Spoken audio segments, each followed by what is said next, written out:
For Eric J on Sports, I'm Eric J, and this is what I think. Well, if you follow sports, then you know by now that 8-time Super Bowl winning coach, yes, 8 because he won 2 as defensive coordinator for the New York Giants, Bill Belichick was not elected into the Pro Football Hall of Fame on his first ballot.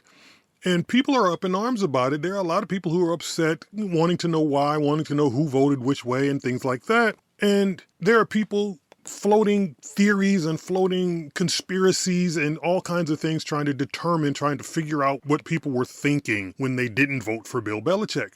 And the truth of the matter is this.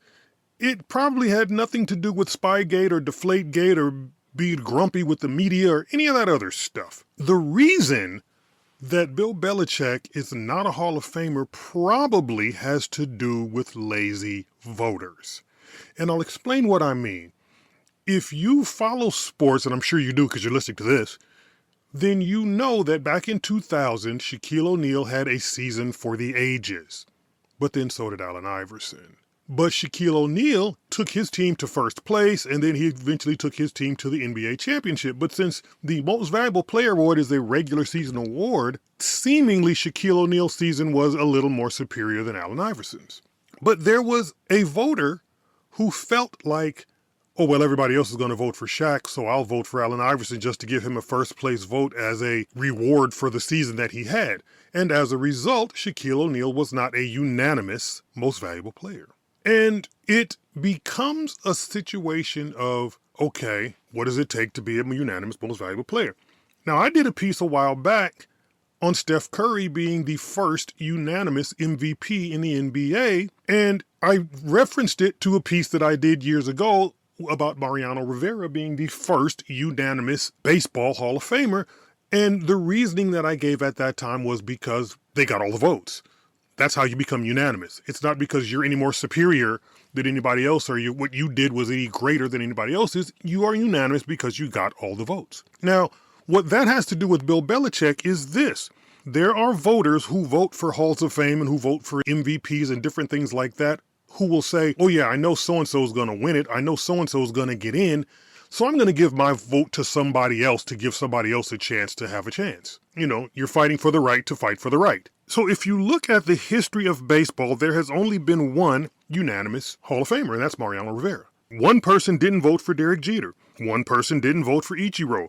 3 people didn't vote for Ken Griffey Jr. 28 people didn't vote for Ricky Henderson. 28 people chose not to vote for Ricky Henderson, feeling he's going to get in anyway, so I'll give my vote to someone else. Now, these percentages are released.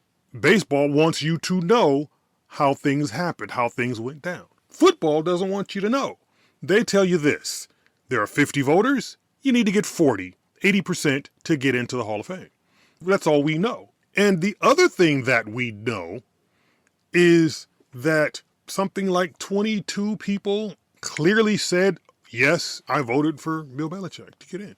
But he needed 40 votes, and he didn't get 40.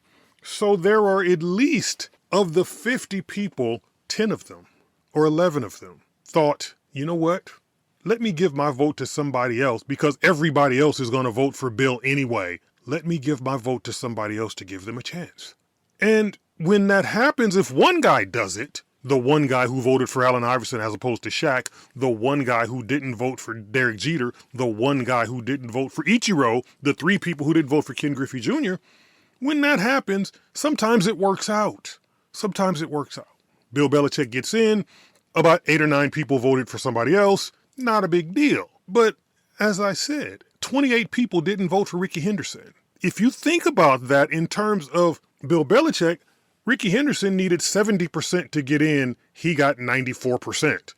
He's okay. Bill needed 80%, but where Ricky had 539 voters, Bill only had 50. So if you take something like 18 votes away from Bill Belichick or 19 votes away from Bill Belichick, there's no way he's getting in. So if that many people are saying, you know what, I'm going to vote for somebody else because everybody else is voting for Bill. If one guy does it, Bill gets in. If 5 guys does it, Bill gets in. If 10 guys do it, Bill gets in. But as soon as the 11th guy says, I'm not voting for Bill Belichick, I'm going to vote for somebody else because Bill's already in, he's locked. As soon as that 11th guy chooses not to vote for Bill Belichick, Bill Belichick is not a Hall of Famer. And that's why I call it lazy voting. If you think that Bill Belichick is a Hall of Famer, vote for him. Because like I've always said, and like I've always heard it said by other people, if when you think of a person and you think Hall of Fame, if you immediately think yes, they are. If you immediately think no, they're not. If you pause trying to decide whether they are or not, then they probably are not because you didn't positively say they were. So Bill Belichick, as a coach, deserves to be in the Hall of Fame. He's gone to 12 Super Bowls. He's won 8. Who else has done that? Nobody. Nobody. Sure, he had Tom Brady. Absolutely, that worked out for him. He had Tom Brady as his quarterback. But so what? He won one of his championships as the defensive coordinator of the Giants, and they had Jeff Hostetler as the quarterback. So Bill Belichick deserves to be in the Hall of Fame, and he deserves to be in the Hall of Fame in first of all. He even deserves to have the rules rewritten for him the same way Wayne Gretzky did with the NHL. As soon as Wayne Gretzky retired, the NHL said, yeah, we're not going to make you wait 5 years. We're just going to go ahead and put you in because we know you're going in. So we're not even going to worry about it. They changed the rule for that guy because he was that great. When Kobe Bryant retired, the rule had been 5 years for basketball. They shortened it to 4. They said, you know what? We're not even going to make you wait 5 years. We're going to lop 1 year off and change the rule to 4. And you and Tim Duncan and Kevin Garnett will be the first class that will benefit from that. With Bill Belichick, there should have been no debate. There should not have even been a vote. It should have been, as soon as he said he was retired, they should have started constructing his bust. But they didn't. So Bill Belichick is not in. And he may have to wait another year. And there may still be some lazy voters next year who go, yeah, Bill will get in, let me vote for somebody else. But that's what happens. That's what happens when the voters get lazy.